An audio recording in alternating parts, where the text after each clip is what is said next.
안녕하십니까. 통통통TV 김박사입니다. 부동산에 대한 관심이 그 어느 때보다 높은 시기입니다. 저금리와 투자의 불확실성 때문일 것입니다. 그래서 오늘은 부동산 투자에 있어서 중요한 요소에 대해 생각해 보겠습니다. 부동산 투자에 있어서는 중요한 것이 바로 입지입니다. 입지를 결정하는 요소는 여러 가지가 있겠지만 그 중에서도 학군, 일자리, 그리고 교통망이죠. 그래서 부동산 투자의 흐름을 파악하기 위해서는 국가의 정책 방향을 알아야 하는데 그중 중요한 한 가지가 바로 국가 철도망 구축 계획입니다. 국가 철도망 구축 계획은 우리나라 철도의 장기적인 비전과 전략 및 철도 운영 효율화를 위한 방안 등을 제시하는 10년 단위 중장기 계획이죠. 지난 6월 29일 국토교통부는 철도산업위원회 심의를 열고 2021년부터 2030년에 적용되는 제4차 국가 철도망 구축 계획을 확정하였는데요. 이번 4차 계획에는 전국적으로 44개 신규 노선, 수도권에는 21개 신규 노선이 확정되었습니다. 그래서 오늘은 제4차 국가철도망 구축 계획의 내용 중 중요사항을 정리하면서 향후 투자 방향에 대해 생각해 보겠습니다. 많은 분들이 언론을 통해 이 내용을 접하고 잘 알고 계시겠지만 투자의 관점에서 다시 한번 생각해 보는 기회를 만들어 보고자 합니다. 통통통TV에서는 항상 시청하시는 분들에게 유익한 정보와 재미를 드리기 위해 노력하고 있습니다. 아직 구독하지 않으신 분은 오른쪽 아래의 빨간색 구독 버튼을 눌러 구독해 주시면 더 열심히 뛰겠습니다. 잘 아시겠지만 구독은 별도의 비용이 들어가지 않고 무료입니다. 자, 그럼 시작해 보겠습니다.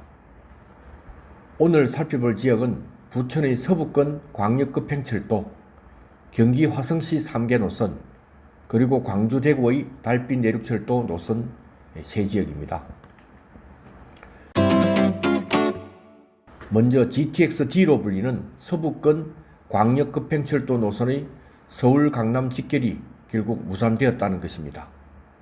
즉 초안대로 김포 장기에서 부천 종합운동장만을 연결하는 것으로 확정된 것이죠.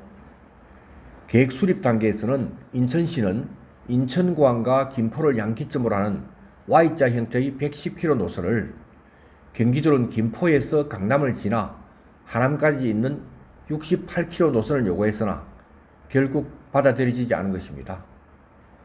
반면에 국토교통부는 GTX-D 노선을 인천 송도에서 마석 구간인 GTX-B 노선과 연계 운행하는 방안을 검토하고 있습니다.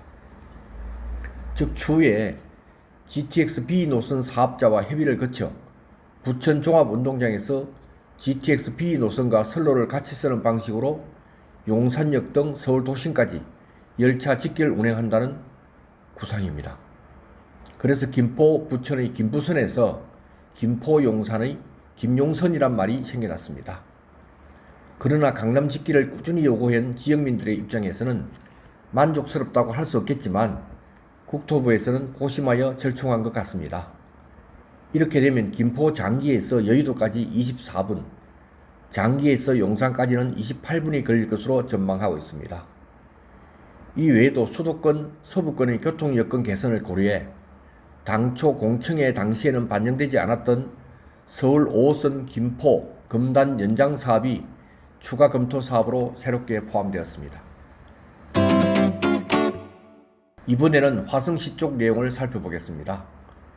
이번 4차 계획에 포함된 화성시 노선은 3개 노선인데요. 먼저 수원 호매실과 화성 공담을 연결하는 신분당선 연장이 있고요. 또한 용인 기흥에서 화성 동탄을 거쳐 오산까지 연결하는 분당선 연장이 있는데 이것이 완성되면 서울 강남까지 접근성이 1시간 이내로 단축된다고 합니다.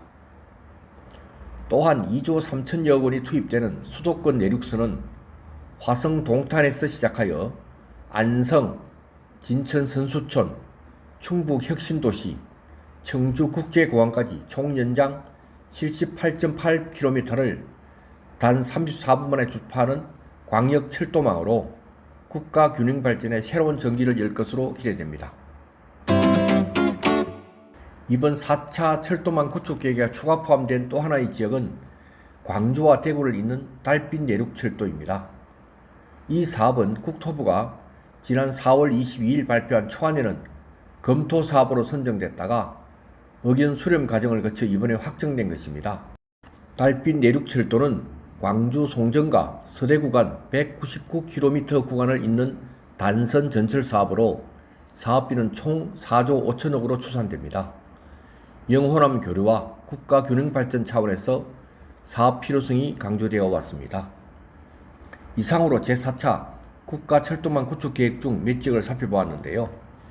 이 계획과 관련된 지역을 잘 살펴보고 선별해서 투자처를 찾는 것이 중요할 것 같습니다. 먼저 지역 분석으로 투자 가치가 높은 지역을 선정하고 그 지역에서 핵심 지역을 집중 공략하는 방식을 취하는 것이 중요합니다. 자료도 살펴보고 발품도 팔며 부동산 전문가의 조언도 받아가면서 선별하면 좋을 것 같습니다. 이상 통통통TV 김박사였습니다. 구독과 좋아요 감사드립니다.